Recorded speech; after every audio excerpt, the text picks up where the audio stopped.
are you today? I'm, well, living the dream. How are you? I'm good, I'm good. I'm looking at your neck, mind you, and I'm seeing some fly bites over there. Yes, I gardened yesterday. So the garden got the best of you? Without fly bites, yeah, without fly dope. So I bet you it's not just there, because I know you. No, it's not. I was in Crocs, so my feet look like I have the chicken pox right now. Through the holes, right? Well, they're like ballet flat Crocs. Okay. So I have a pair. You know exactly what I mean. I have a pair. So all around where the top of my foot was exposed, both of them look like I have chicken So you only pox. have that little strap over? Yeah, of the pretty same much. pair. Yeah.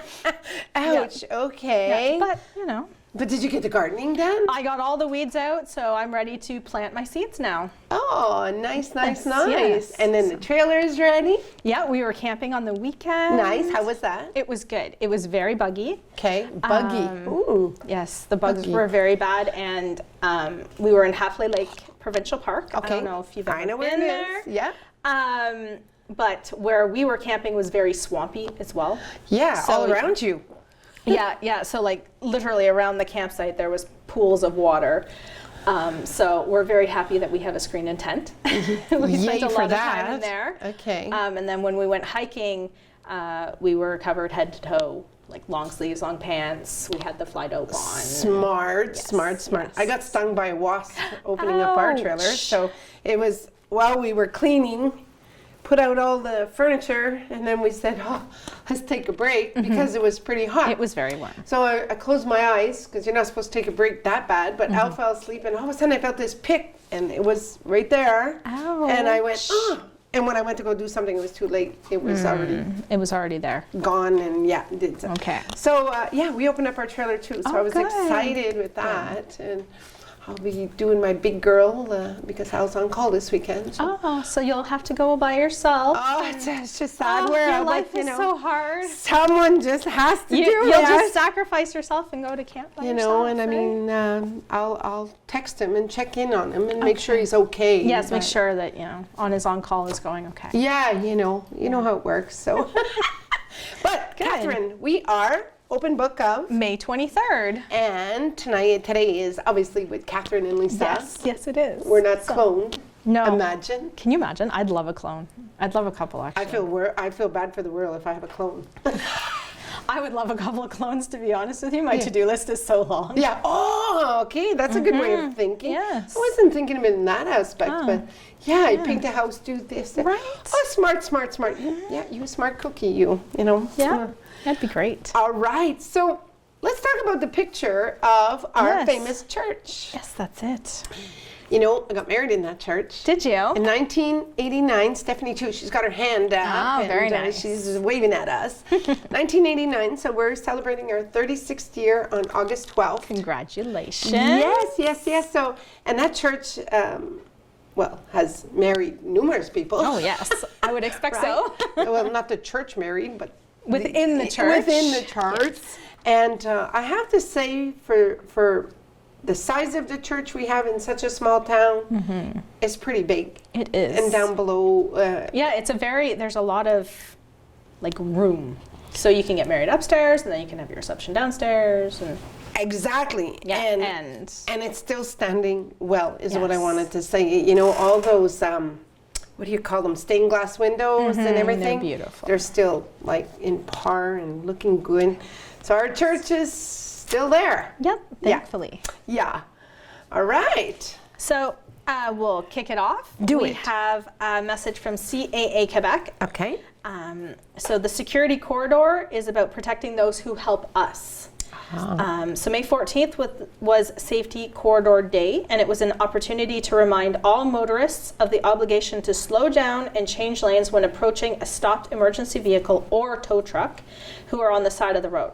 It's actually a law. The work of tow truck drivers is essential to helping motorists, and this day has aimed to remind everyone to do their part to protect the tow truck operators. Sorry.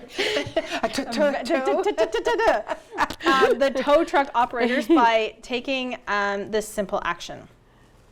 Although the article of Highway Safety Code came into force in 2012, so that's 12 years ago, Too many people are still failing to comply with the law, thus endangering the lives of the patrol officers.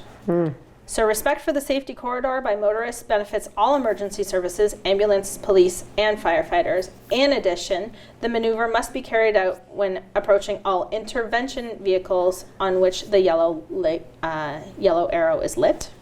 So if you see a bright yellow arrow, rotating lights, or flashing lights activated on an emergency vehicle or tow truck, this is what they are asking you to do. 1, slow down to a safe and reasonable speed. 2, make a lane change if necessary and possible. What they mean possible is where it's safe to do so. So if for example, you're driving up the 101 and there's oncoming traffic, they obviously don't want you to pull into the lane, but they definitely want you to slow down as much as possible to go around them. Okay. Drivers who do not respect the safety corridor risk of having 4 demerit points added to their driving record and a fine of $200 to $300. You know what? I have no empathy for ignorance on the road. No. And you might be the same, especially if kids, we all have kids, we all have. And when I say that, I mean, I'm no better behind the wheel than anybody else. You always have to be watching all your left spots, right spots, blind spots. Respecting the rules is a choice you make. So if you choose to speed and you choose to go beyond and then you get pulled over and then you get a ticket, that's the choice you made. Exactly. But what I was going to say with all of this is my pet peeve is when somebody comes up behind you and they're passing you and never mind that it's a double lane. It's a blind spot in front. It's a curve coming or something. Yes. Maybe they won't be in danger, but the next person might. Or maybe they would be, or could cause They could cause an accident. So that's my pet peeve about road safety, and I respect that the rules are put out there, the protocol is put out there to be followed, so people should respect it. Yes. Do you have a pet peeve for? I have a pet peeve on a very specific highway in Ontario. 417? No, actually it's Highway 12. Oh, south. Highway 12 south, okay. That's the one we take to get to my parents, my mom's house. And there's a lot of drag racing. There's a lot of straight stretches. So there's a lot of drag racers. There's a lot of, we've seen and reported, we've actually had to call 911 2 or 3 times in the last 10 years about cars that will, it'll be like 3 of them. So they'll tag team. But get in front. Exactly. They'll get in front, and then, but they'll do it on double yellows. They'll do it on corners. And the last time we saw it happen, they were actually ignorant, I guess is the best word to use, to park in such a way at a red light that we could capture all 3 of their license plate numbers. And so we took a picture, we called 911 and reported it because they almost caused an accident with us. So we called, reported it, and from what we understand, what the police were able to tell us is they did catch up to the group. Of course, because they knew exactly where you were and everything. Yeah. And it's not about those guys. No. Stopping those guys is the issue, but it's you guys. It was us and everything. I have another pet peeve too, and it's going through LD, actually. LD is a 60 zone. So for anyone watching this and you're not aware, LD is a 60 zone. The number of people that sail through there at 80, 90, 100 kilometers an hour, there's kids crossing that road to catch school buses and getting off of school buses. And my fear is one day someone's going to get hit because someone is either late leaving from Temiskaming to get to work in North Bay, you're sailing through at 100 kilometers an hour, and you don't see the kid who's crossing the street to catch his bus at 7:15. It's such an understatement to what you just said, because I don't know how many times we've been passed at LD, so that first, not far from the church. Yeah. Put it that way, as you come up the hill, and then you got that, and we're past, and like you're already coming up a hill, so you've reduced your speed and whatnot, and they're whipping through at, as you mentioned, 80, 90, 100. Yeah. And you're absolutely right.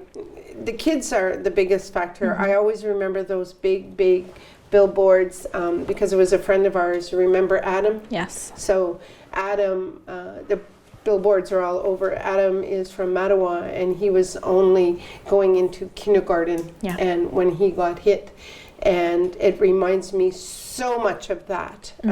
Morning, as you say, kids, cars coming out, any type of Yeah. action happening. You're right. They zip That's through it. there So- a lot. So just as a reminder to everyone in the area who's watching, when you go through LD, it is a 60 zone. The police have been out a lot And they should. because I'm not the only parent who's called and complained about the speed of people going through that highway, and especially at, the kids are getting on the bus between 7 and 7:30, and they're getting off the bus between 4 and quarter to 5. So I'm not saying it's okay to speed outside of those times, but during those times, please be extra cautious, and just, take care of your community. The zone is there for a reason. It's a 60 zone for a reason, so That's please right. respect that. That's right. Good points. I love it.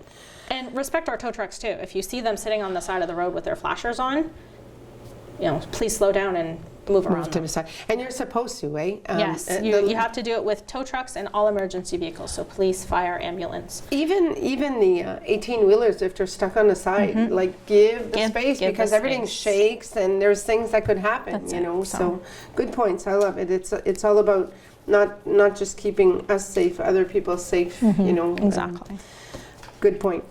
Sûreté du Québec, so they have what they call a return of the cadet program. Yes. So this is pretty cool. As of June 3rd, the Sûreté du Québec cadet program will return to 74 cities, which is awesome, and municipalities in the province for the 14th year in a row. I think that's pretty great. cool. The cadets will, among other things, ensure a presence in the neighborhoods and parks, respond to citizens' requests for information, and of course, improve the patrol officers by carrying out surveillance and prevention among the population. So this is needed. This is good. It is.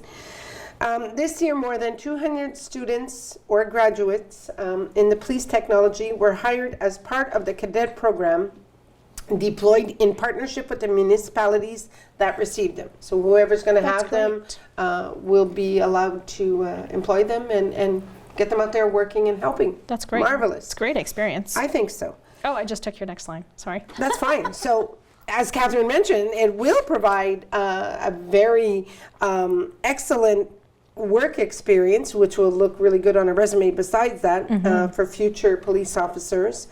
Indeed, it stands out for the quality of the training offered to cadets as well as the support they benefit throughout the season. Cool. Yep. Oh, there's still more. There is a little bit There's more. still more. I had my hand on it. I thought it was a new subject.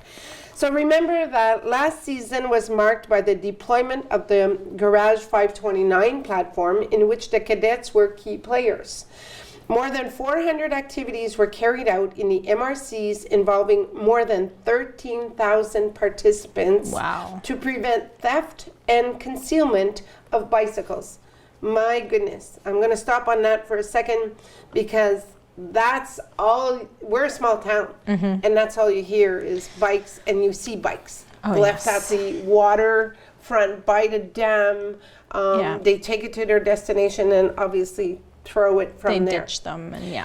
And when you go on the four-wheeler trail, so behind the skate park, you got to use that to go up and around. Some people do. We stop because it's full of broken glass, which is so much fun.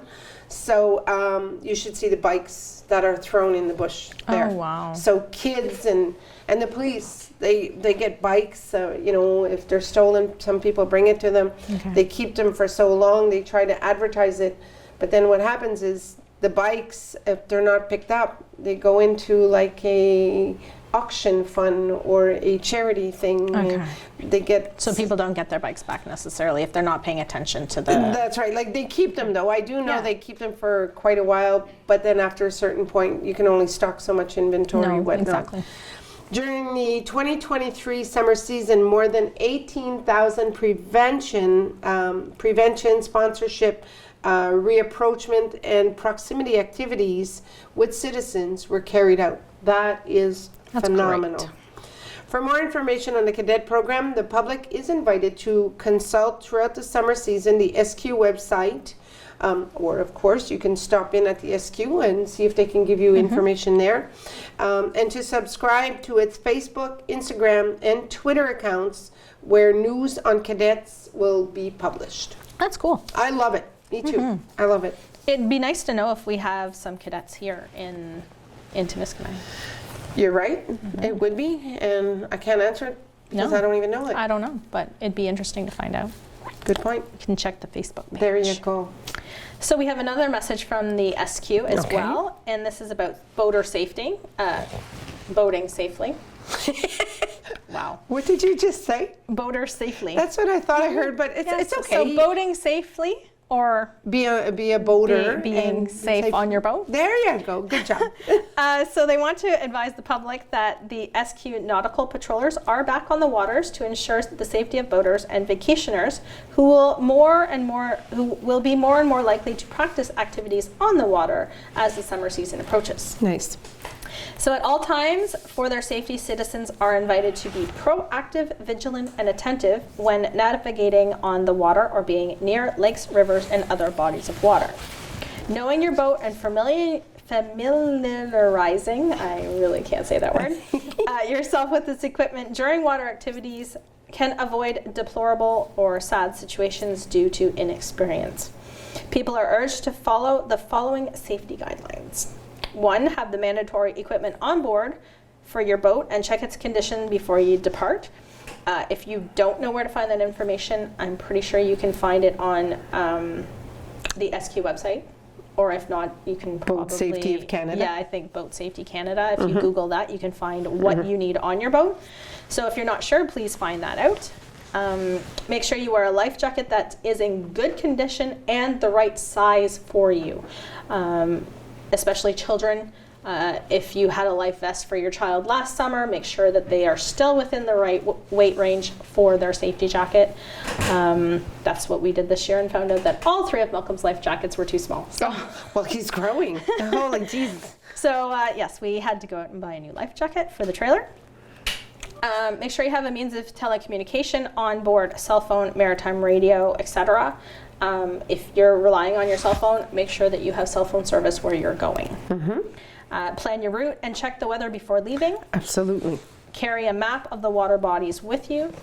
And this one a lot of people don't do, which is very important, and not just on the boat, but anytime you go out in an activity that you could potentially get lost or get hurt, is inform someone not going with you of your route. So you give that person the route, the details of your boat, the people on board, etc. If you're not sure why to do this, just imagine, take for us, for example, we went hiking on the weekend. It said it should take 2 to 2.5 hours to hike this trail. It actually took us 3.5 hours because I'm pretty sure we were the first people on the trail, and with all the trees that were down, we had to detour around the... You were breaking trail. Exactly. Which sounds funny to break trail in In May, well, but that's kind of what we were doing. But before we go out and hike, even I will text my mom and say, hey, Mom, we're going for a hike. And then I text her and say, okay, we're back from the hike. Because my mom knows that if I say, Mom, we're going for a hike for 2 hours, if I haven't texted her 4 hours after that 2 hours, she will call the park and say, hey, this is what's going on. So it's not just for boater safety, but any activity. Inform someone who's not going with you where you're going, the people on board, what time you think you'll be back. That kind of information could save your life. Absolutely. They also say to bring what you need to prevent dehydration, heat stroke, and hypothermia, and being aware that cold water immersion, even this time of year, can cause hypothermia. Absolutely. They also want to mention that the consumption of alcohol will reduce your reaction speed and the judgment of the driver of the watercraft, which is why police invite boaters not to consume alcohol during their outings on various water places. Remember that even if it is permitted to consume alcohol on board a boat in Quebec, driving while impaired by alcohol or drugs is still a criminal offense. And then they are wishing you a good season and asking you to be safe.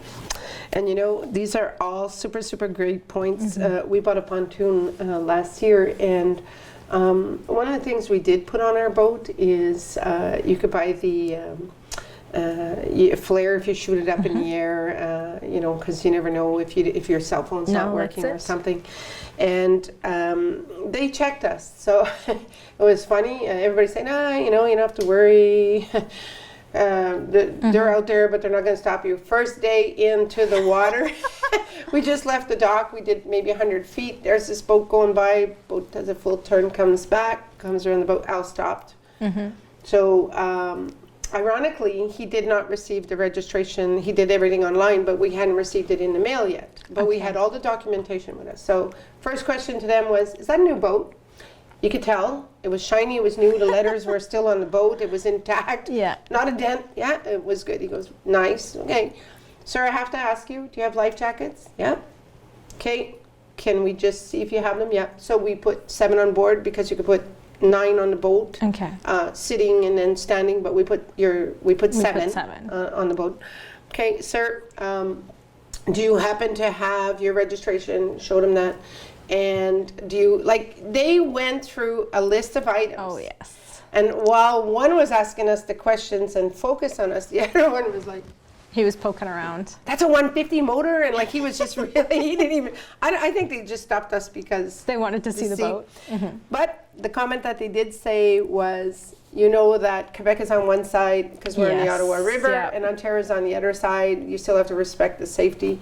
And we just made coffee to go because we were so excited. It was like 10:30 in the morning, and he said, you know, you have to respect all the rules, as you mentioned, Yeah. the alcohol and everything. But one of the things he did say to us, and which was based upon this is your first time on a boat, sir? Did you take the The boater safety course? boater look, I want to say what you said a while ago, but I stopped. Yeah. The boater safety course, and he says, yes, I did. And he said, I don't have, he said, I lost my card because we did that a long time ago. Yeah. But he said, I registered for a new card, and Okay. he showed He him had on the the print- cell phone. He had Yeah. a printout. And he goes, okay, that's all you need. And he said, we probably won't bug you the rest of the summer. And we're like, what? Wow. Okay. Yeah. And we were like, okay, obviously it's not patrolled a lot on that area, but probably more maybe elsewhere. Yeah. I don't know. Good points, Catherine. That's great. Yeah, boater safety thing. Gourmet Fair. So our Yeah, famous the La Foie Foie Gaumont. Remember the first time you went to Foie Gaumont? I was babysitting for you, and Yeah. you went to. It was an evening. You had a supper. Yeah, we did the supper in the dark. In the dark. Yes. Thank you. I was trying to think what it was. Yeah. Before I go on to the Foie Gaumont, tell people how that was, that experience. So that was really, really unique. Because you go in and you expect that, okay, it'll be dark, but no, it's black. Like, you put your hands on the table, you cannot see your hands. It's amazing. It was one of those things of, you knew, like, I had the person I was with across the table from me, and like, we kept reaching forward, and he's like, I still can't touch you. Like, the table was that wide, we couldn't touch each other to see, to help, to whatever. But it was quite unique, because after being in the dark for a little bit of time, some of your senses really do become more sensitive. So, you know, like, the person beside me shifted in their chair, which you wouldn't normally hear, but you heard there. When you were feeling around for your utensils, it's like, okay. And like, just imagine your hands your eyes are closed, and it's like, okay. And you have to feel up the knife and hope that it's not a sharp one that you slice your finger with. But yeah, you know, like, and it's like, okay, like, we had 3 forks, so you had to feel up. It's like, okay, this is the smallest one. Like, they told you have three forks or whatever it was, and 2 knives, and that you're, like, they told you where everything was, but you had to find it yourself. Right. That's an experience. It was quite the experience. And then when we did actually get served, So you could never tell if you had a hair in your plate. you couldn't, no. that you definitely could not. Which But I would hope it was not. also interesting because you know, it's like, well, you have a knife and fork, you have to cut food, but you can't see it to cut it. So You have to feel? you kind of had to feel your food before you picked up your knife and fork. So it was a bit of a challenge for me because that's, you know. Well, it was a different experience. It was a very different experience, but it's definitely something I would do again. Yeah, and Absolutely. you know, Given the chance, I would do it again. absolutely. Yeah. It was quite different when I heard about it. And the reason why I got Catherine to speak about the Foire Gaumont, unfortunately, we know what's happening all around. I mean, they canceled the rodeo, they're canceling events all around. So it is with regret that La Foire Gaumont, Abitibi-Témiscamingue, that has been going on, seems like forever. 22 years. Sorry? 22 years. In 22 years, yeah, Yeah. on the next page, right? Yeah. Are you reading? Okay, you went ahead of me. I'm not that good with dates. You're funny. So, Ontario, they announced the news that deeply affects our community and the long-awaited annual event.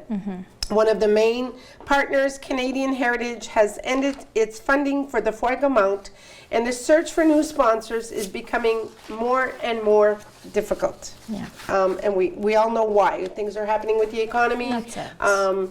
You know, there's let's talk economies going up. Jobs are being cut. You know, there's so much happening in our society that's reflecting upon why the That's events it. are being It's affecting it. canceled and difficult to get sponsors. So it's very sad. So after years of battling the rising costs to the, of course, the pandemic didn't help anybody at all. We all know a lot of businesses have closed due to the pandemic and never really survived afterward. No, You even know? the businesses that, especially the smaller businesses Absolutely. that survived the pandemic, they're still struggling. You know, like any of them that took that big loan from the government, Yeah. they're now having to repay that loan. And you know, while that loan was helpful at the time, right now, because the economy hasn't recovered itself, these small businesses are now struggling to repay this loan plus continue their operations. And I often wonder, I don't think they'll ever recover. I think it's going to be like, I'll be long gone and maybe my kids, but I think it's going to take a long time for a full recovery. I agree. Because it hit hard, we all know. So anyway, due to the costs of the pandemic, this is why it's hard to get sponsors and whatnot. The move forces them to introduce an entry fee for the event, whereas before it was free. The people that were there had to pay for their table spots, which were Yes. different. But now they want to charge. If they were to charge, there would be a fee to get into the event. It's now a fee to get into the event itself. Exactly. So it is not with joy of the heart from the board of directors. They made this a vital decision for the survival of the Foire de Gaumont in Ville-Marie, by the way. They have always considered the fair as an engine for the development of the local agri-food industries. I guess the strength of keeping the event going. Today we are fighting to offer you an exceptional edition, knowing that it is unlikely that we will have the necessary resources to organize a 23rd event next year. The forestry industry in Témiscamingue is already in great difficulty, especially here, and now the largest agro-tourism event in Abitibi-Témiscamingue and northeastern Ontario is threatened with disappearance, which means there's obviously a good chance that it won't come back. Yes. Should we let this iconic event die? Maybe we don't want to, but this is, again, options of choice and power, and money is a factor. Unfortunately. Your support is crucial to guarantee the sustainability of this event, which is not only a celebration of our culinary wealth, but also a pillar of our regional economy. Yeah. So, yeah. And I like the Foire Gaumont because it gives you access to some of the smaller local businesses or farms that we might not necessarily know about here in Témiscamingue, whereas, you know, like you get up to there in Ville-Marie and they're like, oh yeah, we're in Fald. It's like, What? really?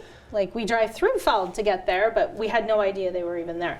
So I enjoy the Foire Gaumont. Me too. We take the kids there, gives them the opportunity to experience, you know, different flavors that we wouldn't necessarily eat in our normal lives, and it also gives them the opportunity to like see and talk to people who are running their own businesses, Different cultures and whatnot. So it's always a great experience. My favorite was the bison burgers, the mini bison burgers. They were about, maybe this big. And they were made from real bison. Yes. And I'm telling you, they were just so mouth-watering, and they were good. But my son, when he first bought his house in Ville Marie, we had a bad episode that happened at the Fort Gaumont. So we went up there for the event and all the concerts, and you know, we brought our trailer up and everything was hunky-dory, and my daughter-in-law says, you don't have to worry, nothing ever disappears here. We fill the cooler with, you know, the usual stuff. Take the cooler and put it under the trailer, even hiding it behind the wheels under the trailer. She goes, don't worry, nothing ever disappears. We come back. It was gone. Our cooler was gone, and literally gone. Wow. Lorraine's cooler, because she was smart, she put her alcohol on the bottom and then she put Pepsi and ginger ale on top. They probably opened it and thought, oh, it's only pop. Okay. But they left it open, but they thought it was pop, so they left it there. And then my son's cooler, he has a fridge inside, but he put a cooler outside, disappeared. And my comment was, Fort Gaumont was so much fun. See, even things happen in Ville Marie. Like not just everybody always says, oh, Temiskaming. No, it happens everywhere. It does. It happens everywhere. So that's the sad news. That's it. Yeah. Oh, you have the job offer. Yes, so we have a job offer. There we for go. here in town. The Wolf Lake First Nations is looking for a consultations coordinator to join their team. So an overview of the job is the consultations coordinator will work under the direction of the WLFM leadership and act as a liaison between resource developers, government agencies, and the community. The consultation coordinator is responsible for the coordination and management of environmental issues and concerns affecting the Wolf Lake First Nation and its traditional lands, including activities involving regulatory applications, government initiatives, industry agreements, and action plans. Ooh. That sounds like a very heavy job. Yes. So the primary accountabilities is managing the incoming correspondence from governmental agencies, resource developers that seek consultation on projects affecting the traditional lands of the WLFN, in consultation with the chief and the council, and in cooperation with the consultation team itself of the WLFN. You'll have to identify the scope of work required to answer consultation requests from the governmental industry projects with the input of the Wolf Lake consultation team. Identify, secure, and manage third-party consultations with the expertise and advice required to assist in developing relevant, adequate responses to the government consultations with First Nations. Oh, there's a lot of duties there. Yeah, and honestly, I'm probably not going to read them all. I wouldn't either. Sum So it up. some of the knowledge and skills they're looking for is an interest in knowledge of environmental science, natural resource management, or a related field of study. They'd like you to have at least 2 years of experience in environmental and First Nation issues, environment policy, or combined with related experience within local government or First Nations organizations. They'd like you to have some work experience working in and with legislation, regulations, and policies that pertain directly to environmental assessments. The ability to present technical information in a clear and concise manner. Have an understanding of the Wolf Lake First Nations culture, demonstrating cultural competency and sensitivity towards the WLFN cultural traditions. The ability to work independently as well as in a team environment, and knowing Microsoft Excel. The work will be performed primarily within an office. You must have a criminal record check done, and the ability to write, speak, and or understand the French language is an asset. So if you would like to apply, you can do so with Martha Polson, who is the band manager, at 5 Riordan Avenue here in Temiskaming, or you can email her at mpoulson@wolflakefirstnation.com. Okay, sounds like a good job with a lot of requirements. It has some heavy requirements, It does. but I think it would be a very interesting job. I think so. And you know, Catherine, I know, and I bring it back because it does break my heart, but these people, there's some people losing their job that actually do have good They would educational have those, background for they this. would have that knowledge. So it's nice to see that there's other employment opportunities available to people to stay in town. Exactly. And especially for the ones that have bought houses, et cetera. So, wow. Okay, so that was excellent. Mm-hmm. I'm going to bring you a thought of the week. Yes, please. All right. So, we have an image up here. Yes. Let's get back to having real neighbors. I love my neighbors, so I'm okay. But there are some neighbors that don't get along with. Or there's, new people who are moving into the community that, maybe are shy. Get to know them. Yeah, there we go. So it's a beautiful thing to have a sense of community right outside your door. Yes. Absolutely. The connections you create with those who live nearby can bring so much joy and support into your life.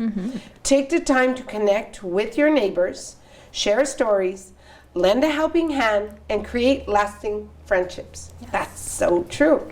Enjoy the warmth and comfort of a close-knit neighborhood where you can find comfort, laughter, and a sense of belonging. Yes.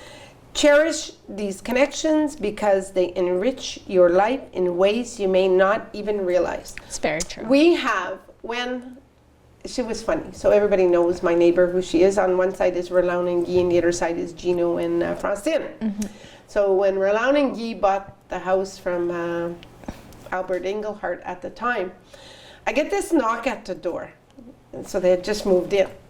And she knocks at the door, and she's holding 2 beers, and she goes, "Hi neighbor, do you want to come out and play?" So we sat in the garage and we talked and whatever. And they've been there for as long as they've been there, and like now we text, we're making a fire, do you want to come over? It's so automatic. We're playing darts, you want to come over? It's so good. Yeah. And when you can get along with your neighbors, it's fantastic. When you can't get along with your neighbors, can make it very, very It's awkward. awkward and difficult for living there because you got to face them, and there's havoc, and there's issues. But That's it. so anyway, Sometimes we say a fence makes a really good neighbor. a fence is a sign of privacy. Yes. So- and sometimes it makes you a very good neighbor. We ended up putting a fence, not that we had an issue with the neighbor, but we knew that with the kids and whatever, we wanted to create a boundary. So we put a fence on our side of the just one side of the property, and it gave the kids that boundary that I think our neighbor appreciated. True, So- because maybe I don't know your neighbors fully, but maybe they don't have kids and maybe just want that, hey, these And that was kids exactly are fine. that was exactly it. Her Okay. kids are grown up, and we just wanted to create that boundary because when we moved into the house, Amelia was 6, Malcolm hadn't been born yet, so we knew we wanted. That's smart. To have That's that, good thinking. that one boundary. We don't have one on the other side, but we do have like a driveway. Yeah. As kind of like the kids know. It's a separation On the other barrier. side of the driveway is the neighbor's lawn. Yeah, So. separation barrier. Yeah. It's good. I think Exactly. it's awesome. Love thy neighbor. Yes, exactly. But I do like my neighbors. So if you're watching, I do like you guys. I appreciate you. Yeah, me too. Me too. So did you see the question of the week? Okay, these questions, I always look for them now because I think this is an awesome subject that has been out there. So good job on this because I love it. So many people. This is a debate. I think this is our biggest one with the most. I think so. So we comments had on. 53 people respond. Stephanie's shaking her head saying this was not the biggest one. Really? But this Oh. is the biggest one I've seen since I'm Me back. too. So there you go. She says it's almost. Okay. Um, What was the debate? so the debate was between Miracle Whip or Hellman's. So let me ask you, Lisa, which one's in your fridge? Miracle Whip. Miracle Whip. I actually have both in my fridge right now, believe it or not. Oh, Keith is saying gag to Miracle Whip, so sorry. Gag to Miracle Whip? I Oh. think you're being voted 3-1. Well- I think we're a Hellman's crew over here. I'll eat Hellman's, but Al won't. So Okay. it's Miracle Whip. What is Miracle Whip like? My condolences. Yeah. Oh, wow. Yeah. Okay. So. I grew up eating Miracle Whip. Okay. But Eric grew up eating Hellman's and Miracle Whip, depending what it was. Right. So about the only thing we use Miracle Whip in our house for is macaroni salad. That's about the only thing. For Miracle Whip? Yeah. Yeah, me too. Or toasted tomato and bacon sandwich, or on a hot dog. Like our Caesar salad dressing recipe it calls for mayonnaise. When we use Miracle Whip, we don't put the sugar in it. Okay, that Because makes it's sense. too sweet. That makes sense. But we actually have the Hellmann's olive oil. So we have a whole bunch of people that responded. do. So we can't do like 53 of you. No, but We can start. I like Fern LeBlanc's. Do the it. response was one is mayo, the other is a sandwich spread. Hellmann's all the way or homemade? Ooh, homemade. The sandwich spread, though, we used to have that growing up. And yeah, my brothers used to put, you ready for this? Peanut butter, and they'd put Miracle Whip on it. Oh. My dad used to do peanut butter and relish when we ran out of jam. We'd run out of jam between like March and May because we always made our jam at home. He'd put relish on his peanut butter and jelly sandwiches. It's so disgusting. Yeah, it is. All right, so some of them are saying depends what you're making, whatever. Yeah. So I'll go to Lizo that she writes Miracle Whip for some things and Hellmann's for others. Yeah. There we go. Yep, I agree. So Louise Rockburn says Miracle Whip. Deborah Betty says Hellmann's. There we go. Hellmann's from Agathe and Miracle Whip from Allison McKenzie. All right. Go all the way down to Carol Lambar. So Carol Lambar says Miracle Whip in salad, potato salad. Sandwiches. Yep, sandwiches. Pasta. Pasta salad. Oh, chicken and egg sandwiches. Sorry, I'm Okay. translating it. Yeah. But Hellmann's in hamburgers and dips. Well, you know what?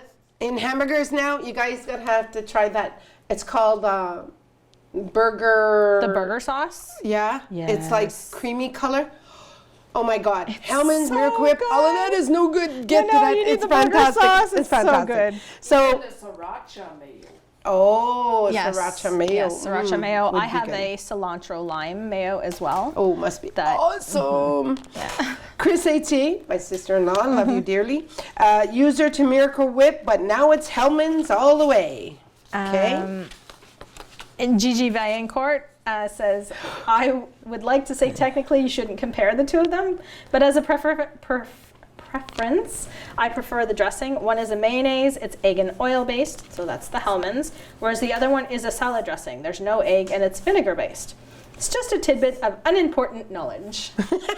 Very good knowledge. Yes. And Monique Martin responds to Gigi and says, exactly. It depends on what you're preparing with it, as well as preference. Also, Miracle Whip has to be Miracle Whip and not a knockoff. Agreed. Agreed. They're Agreed. horrible. The yellow brand labeled whatever it is not mayonnaise. No. It's disgusting. So it looks like we have a lot of Hellmann's, a lot of Miracle Whip, a lot of it both. seems kind of. Nancy LeBlanc said Yes. none of these maison or fille or homemade. There's less. There's better ingredients in them For your health. for your health. Sure. Maison or fille, I've actually tried. It's really good. Is it good? It is. I'd have to try that. So it's pretty cool. We had it looks pretty, It looks pretty close. split there. Yeah. I'm not sure. yeah. But yeah, And thank the you Hellmann's- Go. thank you everyone for responding. It's always fun to see lots of interaction. I love it. I love it. And of course, like we didn't read them all, but I think we've covered pretty much. Vincent Lebranche, Lori Morris Pope, like people. Thank you. But I've tried to put the Hellmann's in my fridge, and it stayed there, and it's only me eating it. And then all of a sudden, I noticed that he went to the grocery store, and there's a big container of Miracle Whip, and I went, so it's Miracle Whip. It is. Miracle Whip in her fridge. There we go. Hellmann's there we in go. mine. There we go. We're on the Did You Know? Yes. Want to take your turn? Our turn? Sure, but there's one on here that I don't think. Did you know that May 20th was actually the International Day of the Bee? No. It was. May 20th is the day where we celebrate bees, and it's all about bee education on May 20th, which is why we have the Did You Know? That's so cool. No, I didn't know. Wow. Do you know, so we're talking about the bee, Yes. right? There are live enzymes in honey. Yes, I did actually know that. I've done a lot of research on honey. On bees, me too, because Yeah. we always got stung by them. So yeah. Did you know that contact with a metal spoon kills these enzymes? No, didn't. That's why a lot of the honey places are now selling with the jars. You can actually get the honey. They look like a honeycomb on a stick there, and they're made out of wood. And it's because the metal kills the enzymes in the honey, especially if you have local unpasteurized honey. If you're buying like the pasteurized honey, I hate to tell you, but the live enzymes are no longer there. Makes sense. The best way to eat honey is with a wooden or plastic spoon. Yeah, there you Et go. Voila. Honey contains a substance that helps your brain function better. Heard that. Honey is one of the few foods on earth that on its own can sustain human life. Yep. Yeah, and 1 teaspoon of honey is enough to sustain human life for 24 hours. So imagine how long you can go if you really needed to on a jar of honey. Wow. Do you know how skinny I'd be if I only ate a Propolis. teaspoon of honey a day? Yeah. I don't recommend that. No, for sure. Propolis, produced by bees, is one of the most powerful natural antibiotics. Yes. Honey does not have an expiration date, but you do have to be careful. The honey, they're talking about pure honey. They're not talking about the honeys that maybe have flavors added to them or the creamed honeys. Those all have expiration dates, but That's pure unpasteurized honey, there's no expiration date if Okay. it hasn't been touched or contaminated. Contaminated, for sure. Honey does, the bodies of the world's great emperors were buried in golden coffins that covered with honey to prevent, putrefaction. Yeah, Oh, wow. I wonder if it worked. Yeah. I'm not Okay, sure. I don't know. Weird. Yeah. So did you know that the term honeymoon comes from the fact that newlyweds used to consume honey for their fertility after marriage? Oh my goodness. Sorry. Cool.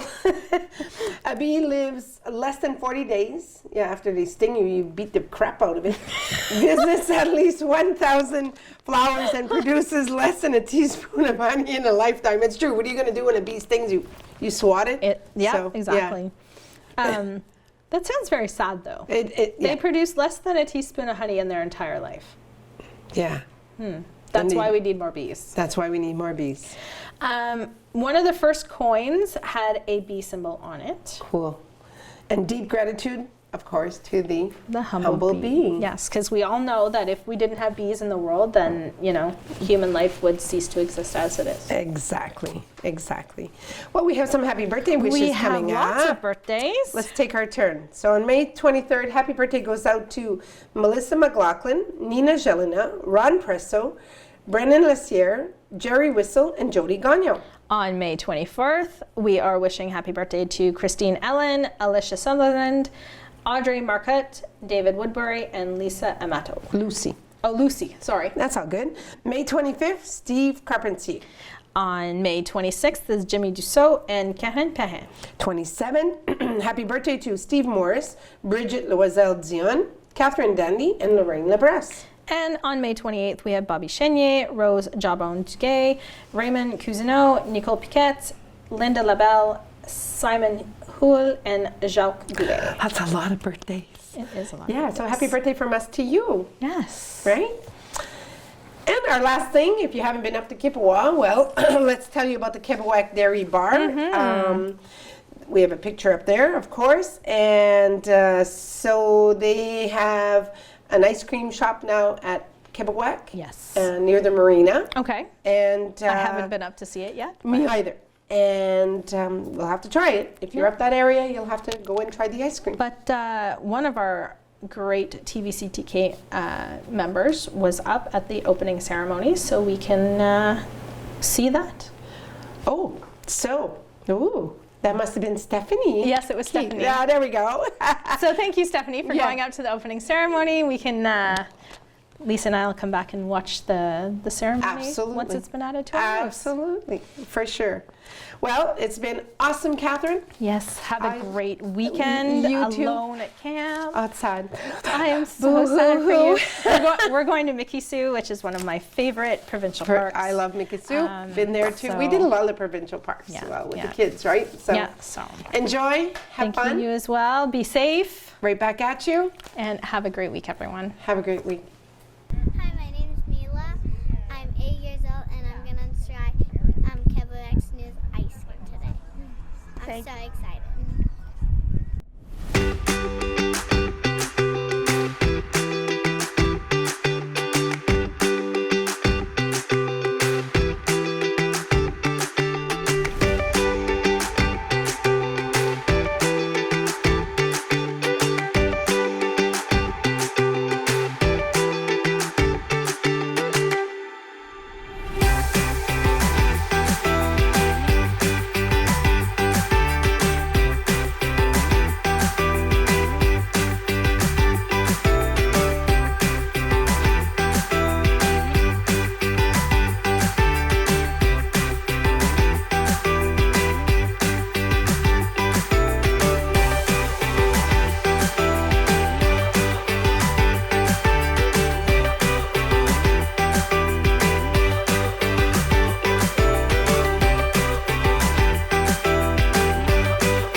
Good afternoon, bonne journée.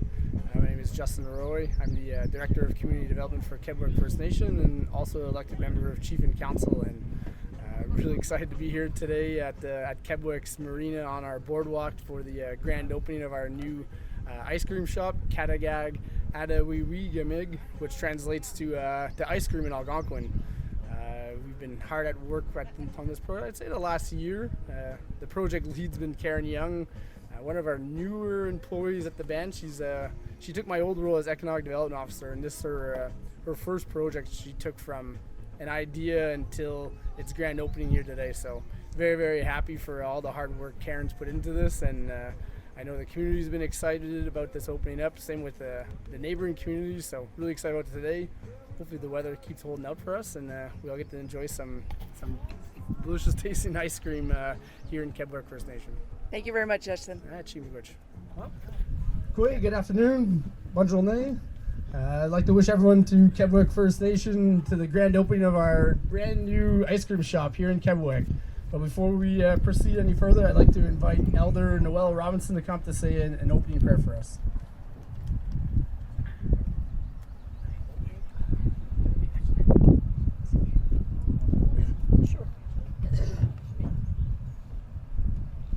Hey everyone. Shnakas, Zauzi, Migizi, Wake Up Sineque, Mahegan, Do Dem. Get me wedge, Kajem Nado. Get me wedge for Shomas, Kokamas. Get me wedge Wabanong. Get me wedge Shawanong. Get me wedge Sha Bianong. Get me wedge Gi Wadenong. Get me wedge Gi Meanin Gash Get. Get me wedge Nishnabe Mikan Gi Musayan. Get me wedge Gi Meanin Nimi Nishkiki Mijam. Get me wedge Gi Meanin Himadzi Wim. Get me wedge Kanage Gon Kimishayan. We humbly come before you, Creator, Father Sky, Mother Earth, the four directions, the east, the south, and the west north doorways, and to the ancestors who came before us. We give you thanksgiving for another day and for the many blessings that we will receive. To the waters, the trees, the plants, the rocks, the swimmers, the crawlers, the insects, the winged ones that fly, the four-legged, the two-legged. We say miigwech that we have all come together for the blessings and thanksgiving for the grand opening of the ice cream shop. Kadagag, kadaway, wig young. Get miigwech, kanagay gon kimishayan. Miigwech. That's a hard word to say because even though I don't even know ice cream in my language because we never had ice cream.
Cheery much, ladies. I'll make this quick because rain is coming. We're grateful for joining us today as we gather to celebrate this beautiful occasion in Kebaowek, the grand opening of Kebaowek Dairy, our brand new ice cream shop. Before we dive into the sweetness of today's festivities, I wish to express my deepest gratitude to Elder Noella for her blessing with her opening prayer, and to the Kebaowek Women's Drum Group for gracing us with their powerful presence. As we stand here on this beautiful day, we are reminded of the blessings that surround us. Today marks not only the beginning of May-long weekend for all and fishing season for all of our non-Indigenous friends and visitors, but also the beginning of an exciting summer for Kebaowek. With the opening of Kebaowek, we embark on a summer filled with promise, community spirit, and endless possibilities. Alongside our new ice cream shop, we anticipate the imminent completion of our new health center, police station, and community hall renovations, as well as another summer full of events and activities put on by our Kebaowek staff, and of course topping off the summer with another edition of Kebaowek Country Fest. These endeavors stand as proof of our unwavering commitment to progress, prosperity, and the well-being of our community and its members. None of this would have been achievable without the invaluable support of our partners and allies. We extend our deepest gratitude to Economic Development Canada, Indigenous Services Canada, and Indigenous Tourism Quebec for their support in our vision and their generous financial assistance. I would also like to recognize the dedication and hard work of every individual who contributed to the planning and implementation of this project.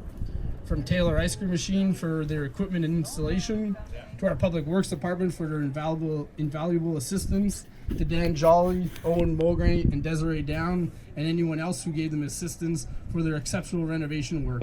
All your efforts have not gone unnoticed. I would also like to extend a heartfelt chimigwich to Old Dog Design, owned by community member Kate Belanger.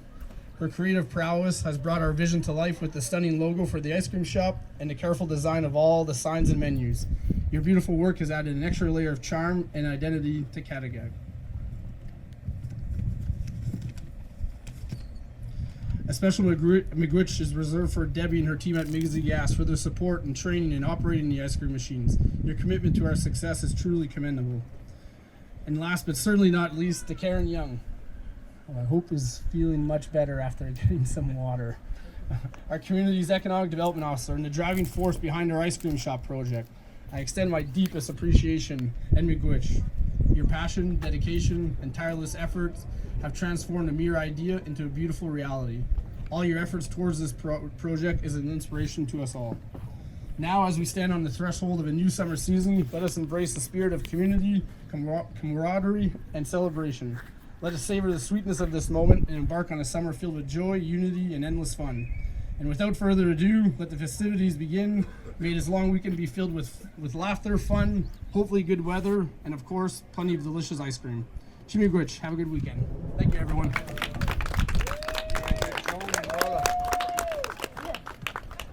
You're doing well, and Joan, want to come hold a ribbon? All that, Joan.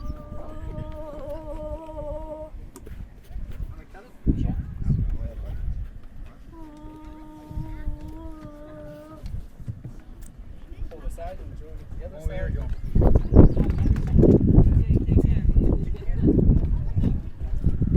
Here, babe. Come on this way. Here, Joan. Oh, and with this as well, let's have some delicious ice cream here. Hey!